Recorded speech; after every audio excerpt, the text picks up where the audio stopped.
to sing a song that old was sung, from ashes ancient Gower is come. If you, born in these latter times when wit's more ripe, accept my rhymes. This Antioch then, Antiochus the Great, built up this city for his chiefest seat. This king unto him took a fair, who died and left a female heir, with whom the father liking took, and her to incest did provoke. The beauty of this tragic dame made many princes thither came, which to prevent he made a law, to keep her still and men in awe, that whoso asked her for his wife, his riddle told not, lost his life. And we will hear it, if you please, deciphered by Prince Pericles. Like a bold champion, I assume the lists, nor ask advice of any other thought but faithfulness and courage. I am no viper, yet I feed on mother's flesh which did me breed. I sought a husband in which labor, I found that kindness in a father. He's father, son, and husband mild, I mother, wife, and yet his child. How they may be, and yet in two, as you will live, resolve it you. Sharp physic is the last, but oh, you powers that give heaven countless eyes to view men's acts. Why cloud they not their sight perpetually, if this be true, which makes me pale to read it? Prince Pericles, your time's expired. Either expound now or receive your sentence.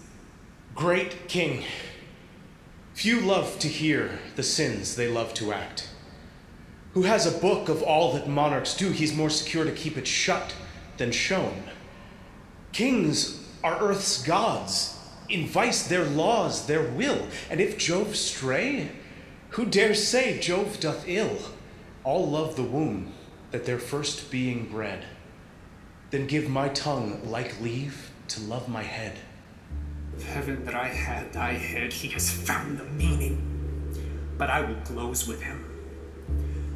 Young Prince of Tyre, though by the tenor of our strict edict, your exposition misinterpreting, we might proceed to cancel of your days, yet hope, succeeding from so fair a tree as your fair self, doth tune us otherwise.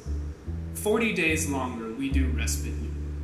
If by which time our secret be undone, this mercy shows we'll joy in such a son. And until then your entertained shall be as doth befit our honor and your worth.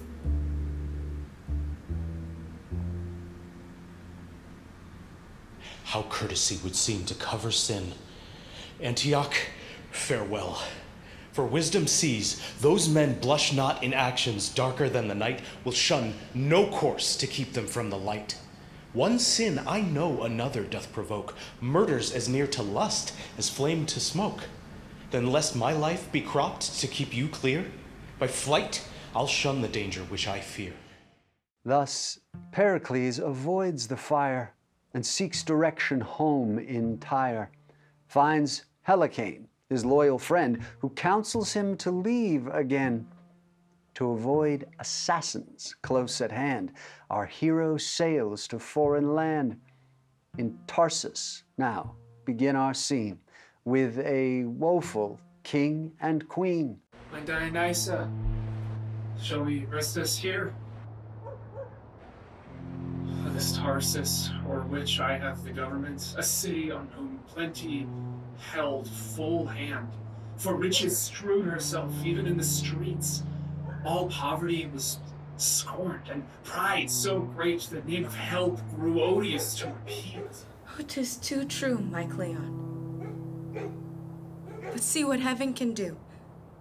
By this our change, those palates who not yet 2 summers younger must have inventions to delight the taste, would now be glad of bread and beg for it. So sharp are hunger's teeth that man and wife draw lots, who first shall die to lengthen life. Is not this true? Our cheeks and hollow eyes do witness. Where's the Lord Governor? Here, Speak out thy sorrows which thou bringst in haste, for comfort is too far for us to expect. Lord Governor, for so you say you are. Let not our ships and number of our men be like a beacon fired to amaze your eyes. We have heard your miseries as far as Tyre, and seen the desolation in your streets.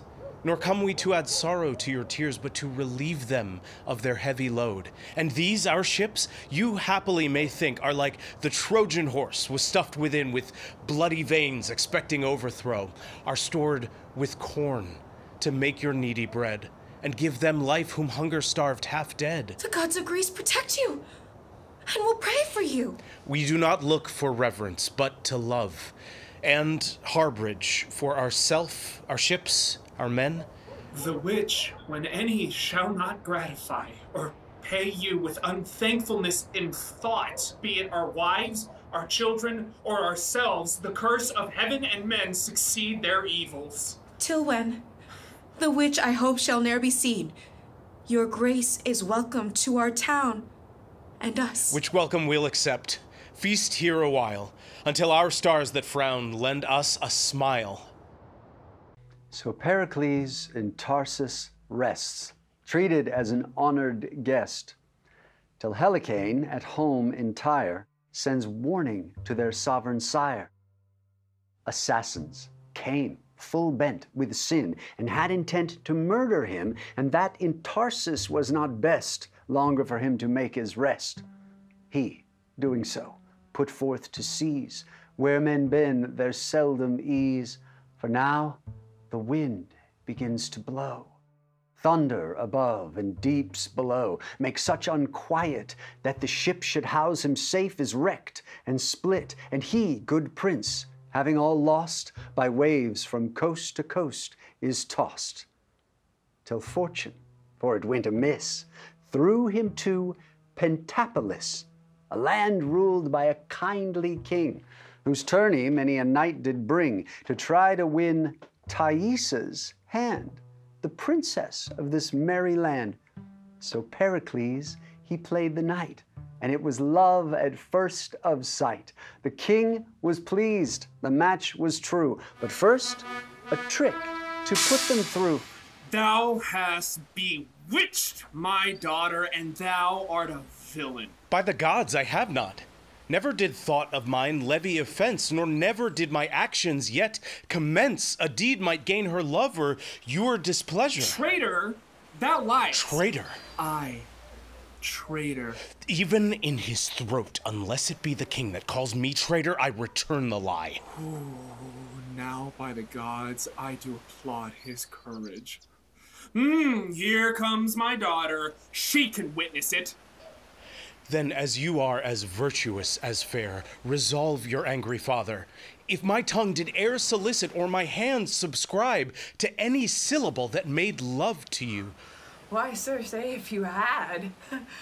Who takes offense at that would make me glad. Yay! Mistress, are you so peremptory? I am glad on it with all my heart. I'll tame you. I'll bring you in subjection. Will you, not having my consent, bestow your love and your affections upon a stranger? Who, for aught I know, may be, nor can I think the contrary, as great in blood as I myself. Therefore, hear you, mistress, either frame your will to mine, and you, sir, hear you, either be ruled by me, or I will make you man and wife. Nay, come! Your hands and lips must seal it too. And being joined, I'll thus your hopes destroy. And for a further grief, God give you joy. What, are you both pleased? Yes. If you love me, sir. Even as my life, or the blood that fosters it. What? Are you both agreed? Yes. Yes. If it please your majesty. It pleaseth me so well that I will see you wed. And then, with what haste you can get you to bed. Hymen hath brought the bride to bed, where by the loss of maidenhead a babe is molded. Be attent, so time can quickly here be spent. To the court of King Simonides are letters brought, the tenor these: Antiochus and his daughter dead, and with them the threat on Pericles' head. Brief, he must hence depart to Tyre. His queen with child makes her desire. Lychorida, her nurse, she takes, and so to sea. The vessel shakes, that as a duck for life that dives, so up and down the poor ship drives. The lady shrieks, and well anear does fall in travail with her fear. And what ensues in this fell storm shall for itself perform. Thou God of this great vast, rebuke these surges, which wash both heaven and hell. Oh, how Lychorida! How does my queen now, Lychorida? Here is a thing too young for such a place, who if it had conceived would die, as I am like to do. Take in your arms this piece of your dead queen. How? How, Lychorida? Patience, good sir. Do not assist the storm. Here's all that is left living of your queen, a little daughter. For the sake of it, be manly and take comfort. Oh, you gods! Why do you make us love your goodly gifts, then snatch them straight away?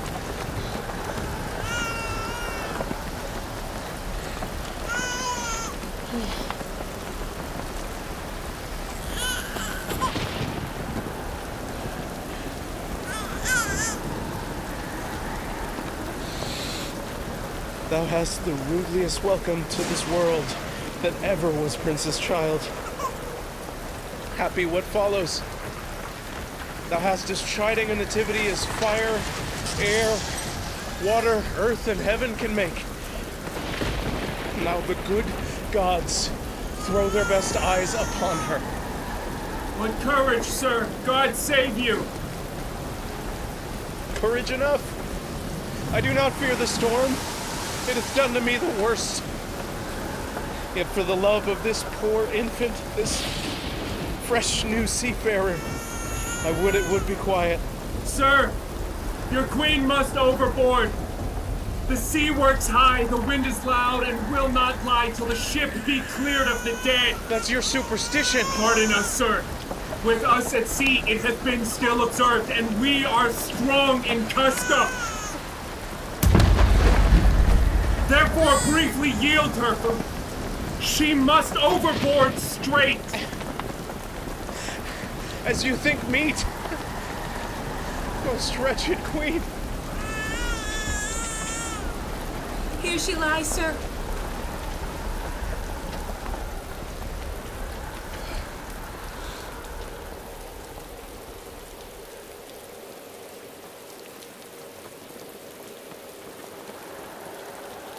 A terrible childbed hast thou had, my dear. No light, no fire. The unfriendly elements forgot thee utterly.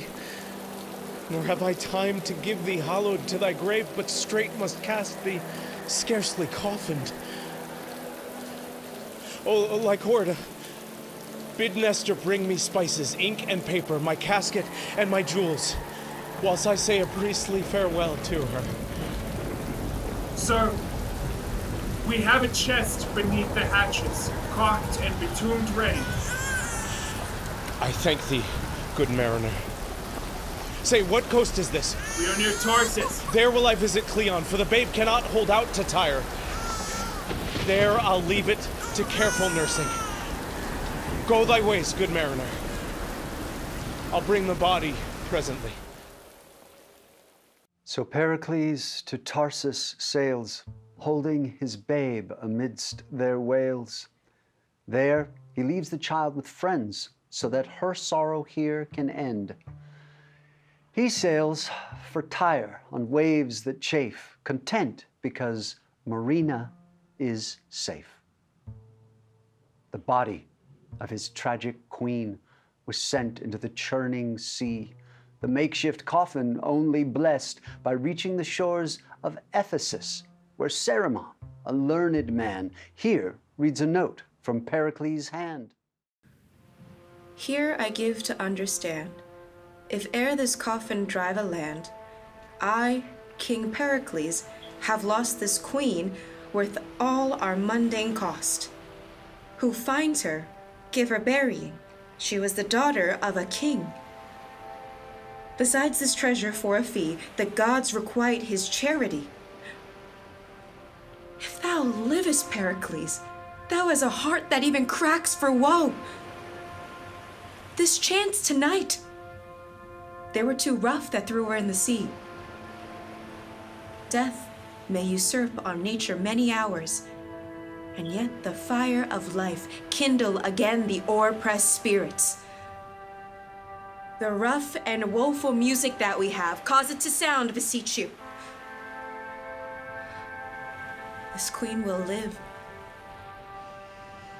Nature awakes. Behold, her eyelids, cases to those heavenly jewels which Pericles hath lost, begin to part their fringes of bright gold. Live and make us weep to hear your fate, fair creature, rare as you seem to be.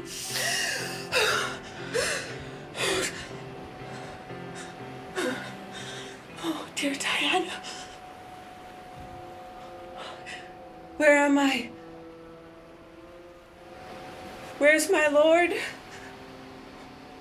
What world is this? Madam, this letter and some certain jewels lay with you in your coffer, which are now at your command. Know you the character?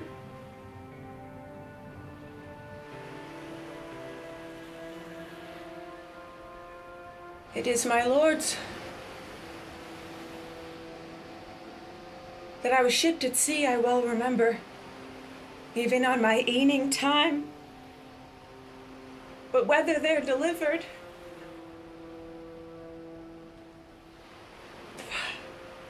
by the holy gods, I cannot rightly say.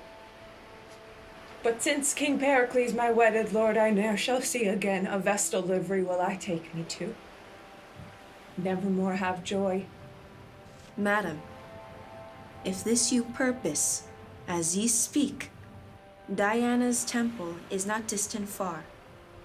Moreover, if you please, a niece of mine shall there attend you.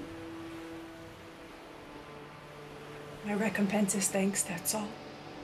Yet my goodwill is great, though the gift small.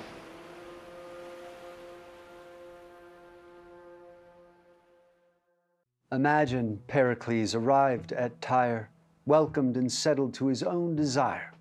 His woeful queen we leave at Ephesus, unto Diana there a votaress.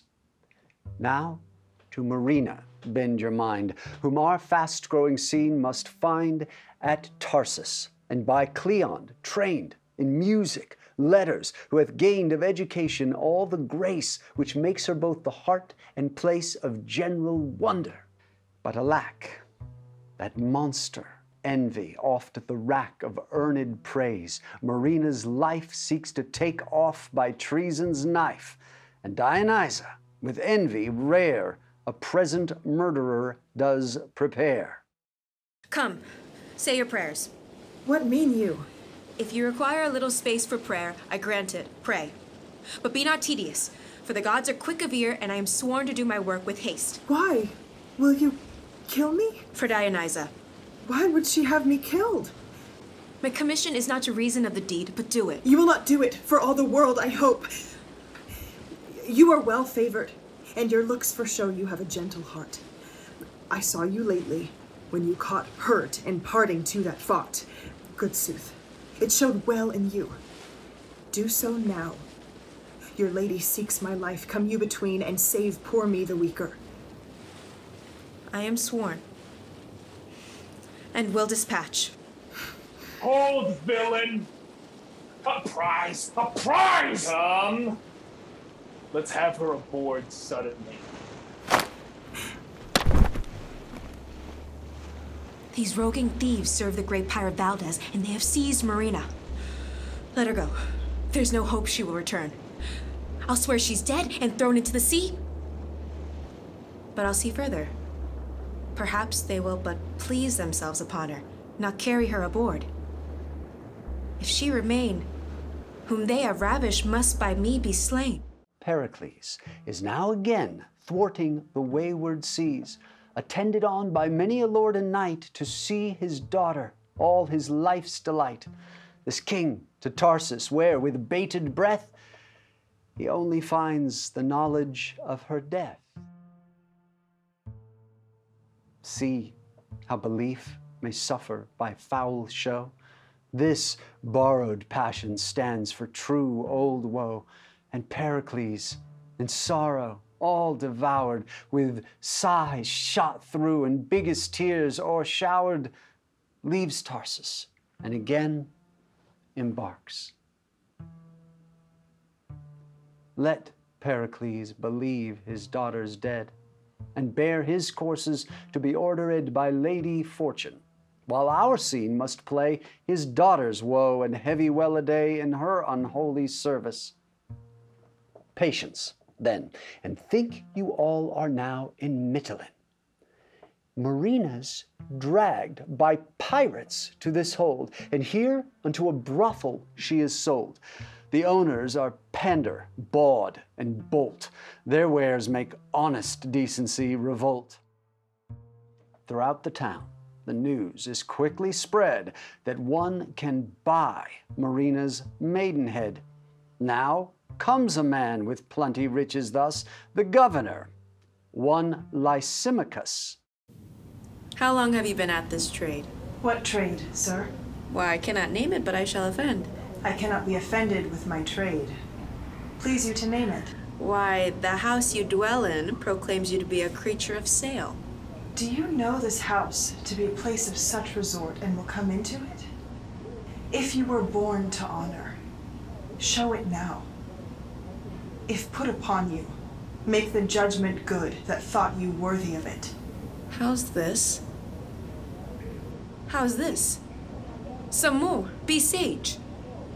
For me, that am a maid, though most ungentle fortune have placed me in this sty, oh, that the gods would set me free from this unhallowed place, though they did change me to the meanest bird that flies of the pure air. I did not think thou couldst have spoke so well.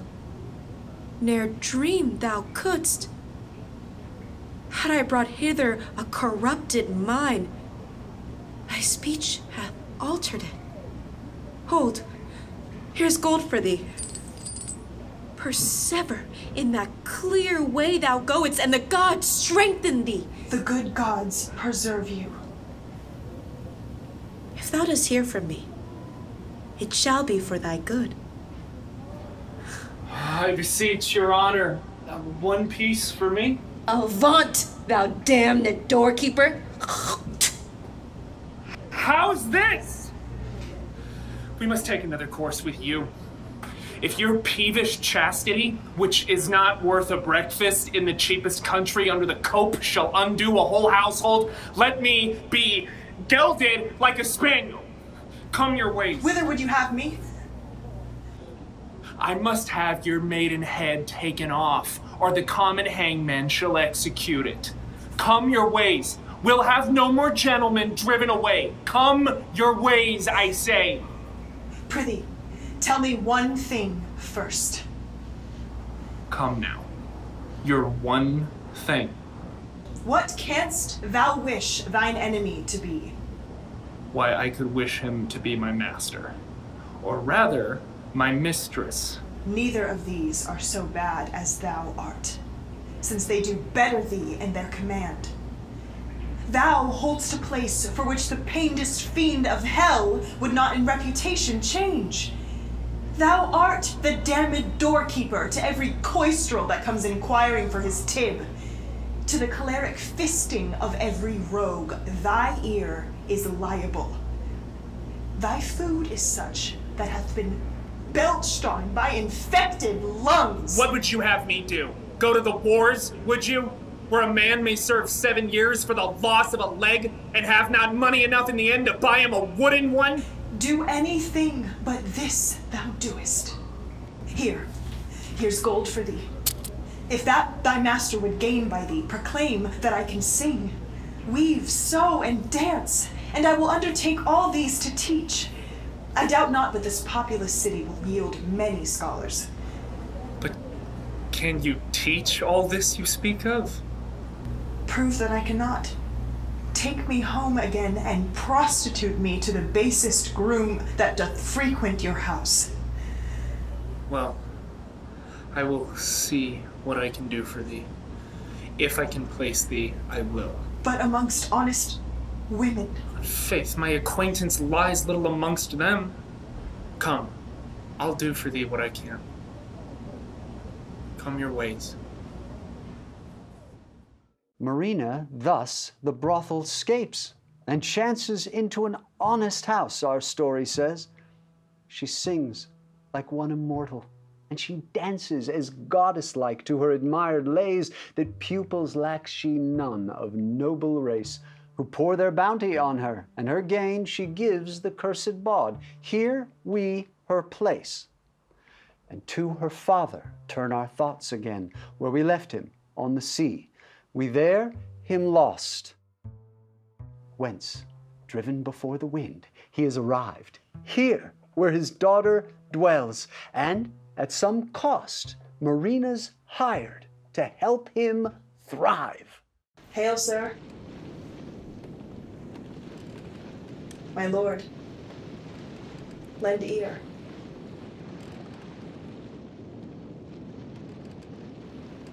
I am a maid, good sir, that maybe hath endured a grief might equal yours, if both were justly weighed. Though wayward fortune did malign my state, my derivation was from ancestors who stood equivalent with mighty kings. But time hath rooted out my parentage, and to the world and awkward casualties bound me in servitude. Tell thy story.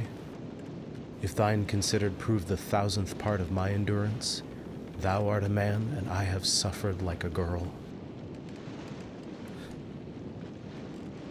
Yet thou dost look like patience gazing on kings' graves and smiling extremity out of act. What were thy friends? How lost thou them? Thy name, my most kind virgin, recount, I do beseech thee. My name is Marina. Oh, I am mocked. And thou, by some insensate god, sent hither to make the world to laugh at me. Patience, good sir, or here I'll cease. Nay, I'll be patient. Thou little knowest how thou dost startle me to call thyself Marina. The name was given me by one who had some power. My father, and a king. Where were you born, and wherefore called Marina? Called Marina, for I was born at sea. At sea? What mother? My mother was the daughter of a king, who died the minute I was born, as my good nurse Lychorida hath oft delivered weeping. Oh, stop there a little. This is the rarest dream that ere dull sleep did mock sad fools withal. This cannot be. You scorn. Believe me, 'twere best I did give o'er. I will believe you, by the syllable of what you shall deliver. Yet give me leave. How came you in these parts? Where were you born? The king, my father, did in Tarsus leave me, till cruel Cleon and his wicked wife did seek to murder me. And having wooed a villain to attempt it, who having drawn to do it, a crew of pirates came and rescued me, brought me to Mitylene. But good sir, whither will you have me? Why do you weep? It may be you think me an impostor. No, good faith. I am the daughter of King Pericles. Oh, come hither. thou that begett'st him that did thee beget, thou that was lost at sea, buried at Tarsus, and found at sea again, O Marina! But tell me thy mother's name. Tell me but that, for truth can never be confirmed enough, though doubts did ever sleep. First, sir, I pray, what is your title? I am Pericles of Tyre. But tell me now my drowned queen's name, as in the rest you said thou hast been godlike perfect, the heir of kingdoms, and another like to Pericles, thy father. Is it no more to be your daughter than to say my mother's name was Thaisa? Thaisa was my mother, who did end the minute I began. Now blessings on thee. Thou art my child. Now our sands are almost run, more a little and then done. This my last boon give me, for such kindness must relieve me. Pericles has his daughter found, Marina's virtue far renowned. Yet their journey can't be blessed without a trip to Ephesus. In feathered briefness sails are filled, and wishes fall out as they're willed. At Ephesus, the temple, see our king and all his company. Hail, Dian. To perform thy just command, I here confess myself the king of Tyre, who frighted from my country did wed at Pentapolis the fair Thaisa. At sea in childbed died she, but brought forth a maid-child called Marina, who, O goddess, wears yet thy silver livery. She at Tarsus was nursed with Cleon, who at 16 years he sought to murder, but her better fortunes brought her to Mytilene, 'gainst whose shore, riding, her fortunes brought the maid aboard us, where by her own most clear remembrance she made known herself, my daughter. Voice and favor. You are. Oh, royal Pericles. What means the nun? She faints. Help, gentlemen. Noble sir, if you have told Diana's altered truth, this is your wife. Reverend appearer, no. I threw her overboard with these very arms. Upon this coast, I warrant you. 'Tis most certain. Looks the lady. Oh, she's but o'erjoyed. Early in blustering morn, this lady was thrust upon this shore. Look, Thaisa is recovered. Oh, let me look. If he be none of mine, my sanctity will to my sense bend no licentious ear, but curb it. Spite of seeing, oh, my lord, are you not Pericles? Like him you spake, like him you are. Did you not name a tempest, a birth, and death? The voice of dead Thaisa. That Thaisa am I, supposed dead and drowned. Immortal Dian. Now I know you better. When we with tears parted Pentapolis, the king, my father, gave you such a ring. This, oh, you gods, no more. Your present kindness makes my past miseries sport. My heart leaps to be gone into my mother's bosom. Look who is here, flesh of thy flesh, Thaisa, thy burden at the sea, and called Marina, for she was yielded there. Blessed and mine own. Now do I long to hear how you were found, how possibly preserved, and who to thank besides the gods for this great miracle. Lord Cerimon, my lord, this man through whom the gods have shown their power can from first to last resolve you. Reverend sir, the gods can have no mortal officer more like a god than you.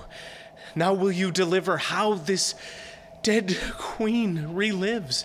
I will, my lord. Beseech you, first go with me to my house, where shall be shown you all was found with her. How she came placed here in the temple, no needful thing omitted. Lord Cerimon, we do our longing stay, to hear the rest untold. Wife, Daughter, lead the way.